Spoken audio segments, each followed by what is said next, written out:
Di ba? 1,000 easy money. What's up mga kaunos manos? Yun, andito tayo ngayon sa may Senior Citizen Building, Burgos, Barangay Burgos. May pupuntahan tayong puno.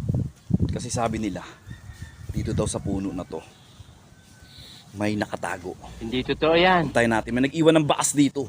Ewan ko sinong vlogger yung nag-iwan ng bakas, hanapin ko ha. Hanapin ko ngayon.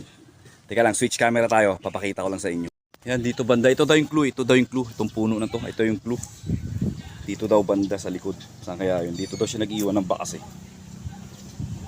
Ayun, yun. Parang yun yata. Itong baso na to. Ito yung alam ko eh. Teka lang. Ito yung alam ko eh. Yan. Ayan, makita nyo. Diyan yan iwan oh. Ayun oh. Oh. Diba? 1,000 easy money. Kaso may notice, may nakasulat. Basahin ko lang ha. Bili ka ng Jollibee, balik mo yung sukli. Puta, may sukli pa. Ano ba yan? Bibili ng Jollibee tapos may sukli. Wag na to eh. Tatakbo ko na to.